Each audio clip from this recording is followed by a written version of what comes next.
ആദിവാസികളുടെ ക്ഷേമ പ്രവർത്തനത്തിനു വേണ്ടി കോടികൾ വകമാറ്റിയെന്ന് വാഗ്ദാനങ്ങൾ നൽകുന്ന സർക്കാരുകളാണ് മാറി മാറി കേരളം ഭരിച്ചത് 20 വർഷമായിട്ടും. ആ 20 വർഷമായിട്ടും ചെറ്റച്ചലിലെ ഈ സമരം ചെയ്യുന്നവർക്ക് ദുരിതം അല്ലാതെ മറ്റൊന്നും നൽകിയിട്ടില്ല.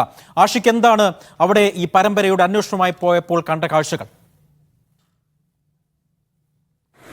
അജി, തിരുവനന്തപുരത്തെ വിതുരയ്ക്കടുത്തുള്ള ഒരു പ്രദേശമാണ് ചെറ്റച്ചൽ. 2000-ന് ശേഷം കേരളത്തിൽ ആകെ ഉണ്ടായ ഒരു മൂവ്മെന്റിന്റെ ഭാഗമായിട്ടാണ് കേരളത്തിൽ ഭൂസമരങ്ങൾ രൂപപ്പെടുന്നത്. ആദിവാസികളുടെ നേതൃത്വത്തിൽ ഭൂമിക്ക് വേണ്ടിയുള്ള അവകാശത്തിന് വേണ്ടിയുള്ള സമരം വിവിധയിടങ്ങളിലുണ്ടായി. മുത്തങ്ങയിൽ വലിയ വെടിവെപ്പടക്കമുള്ള സംഭവങ്ങളുണ്ടായി. ഇതിന് തുടർച്ചയെന്നോണമാണ് 2004-ൽ ചെറ്റച്ചലിലും ഈ ഭൂസമരം ഉണ്ടാകുന്നത്. CPM-ന്റെ പോഷക സംഘടനയായ ആദിവാസി ക്ഷേമ സമിതിയുടെ നേതൃത്വത്തിൽ തിരുവനന്തപുരത്തിന്റെ മലയോര മേഖലകളിൽ നിന്നുള്ള ഭൂമിയില്ലാത്ത ആദിവാസികളെ സംഘടിപ്പിച്ച് ചെറ്റച്ചലിലേക്ക് വരികയും അവിടെ സർക്കാർ ഉടമസ്ഥതയിൽ ഉണ്ടായിരുന്ന ഒരു ഫാം ഏരിയ കുടിലുകൾ സ്ഥാപിച്ച് സമരം ചെയ്യുകയായിരുന്നു.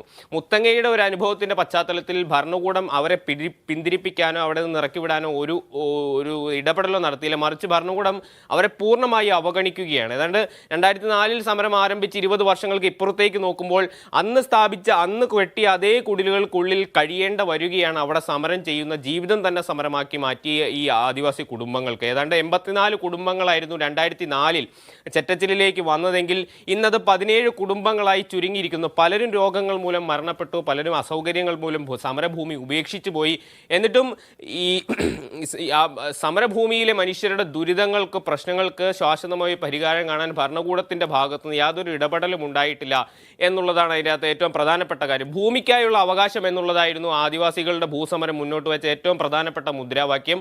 എന്നാൽ ഈ ഭൂമി സർക്കാർ ഉടമസ്ഥതയിൽ വിശാലമായ ഫാം ഏരിയ ഭൂമി കയ്യേറി തങ്ങളുടേതാണെന്ന് അവകാശ പ്രഖ്യാപനം നടത്തിയ ആദിവാസികൾക്ക് ഭൂമി നൽകാൻ ഏതെങ്കിലും തരത്തിലുള്ള ഇടപെടൽ സർക്കാരിന്റെ ഭാഗത്തുനിന്ന് ഉണ്ടായില്ല എന്നുള്ളതാണ് അതിൻ്റെ ഏറ്റവും പ്രധാനപ്പെട്ട കാര്യം. ഈ കഴിഞ്ഞ വർഷമാണ് അവർക്ക് വനാവകാശത്തിൻ്റെ രേഖ നൽകി ഈ പ്രശ്നത്തിൽ താൽക്കാലികമായെങ്കിലും ഉള്ള ഒരു ഇടപെടൽ ഉണ്ടാകും. അപ്പോഴും വീടും വൈദ്യുതിയും കുടിവെള്ളവും അടക്കം അടിസ്ഥാന സൗകര്യങ്ങളില്ലാതെ ഈ ആദിവാസി കുടുംബങ്ങൾ ഈ ഭൂമിയിൽ, സമരഭൂമിയിൽ ദുരിതത്തിലാണ്. ഇപ്പോഴും ആ സമരം തുടരുകയാണ്. അവരുടെ നിലനിൽപ്പ് തന്നെ ഒരു സമരമായി മാറുന്ന ഒരു ജീവിതമാണ് ഈ ആദിവാസി കുടുംബങ്ങൾ അവിടെ മുന്നോട്ട് വയ്ക്കുന്നത്. സർക്കാർ രേഖകളിൽ സർക്കാർ ഭൂമിയെന്ന് കാണിച്ചിരിക്കുന്ന ഭൂമിയിൽ തങ്ങളുടേതെന്ന് പ്രഖ്യാപിച്ചുകൊണ്ട് കുടിൽ കെട്ടി സമരം ചെയ്ത മനുഷ്യർ ഇന്നും അതേ 20 വർഷങ്ങൾക്ക് ഇപ്പുറം അതേ കുടിലുകളിൽ ദുരിതത്തിൽ കഴിയേണ്ട സാഹചര്യം ഉണ്ടാകുന്നതിന് പിന്നിൽ പല കാരണങ്ങളുണ്ട്, പല ഘടകങ്ങളുണ്ടോ. ഏറ്റവും പ്രധാനപ്പെട്ടത് ഈ CPM അന്ന് 2000-ന് ശേഷം ഉണ്ടായ മൂവ്മെന്റിലെല്ലാം പ്രധാനപ്പെട്ട പങ്കുവഹിച്ച് CPM ആയിരുന്നു. ഇടതുപക്ഷം മൊത്തത്തിൽ തന്നെ ഈ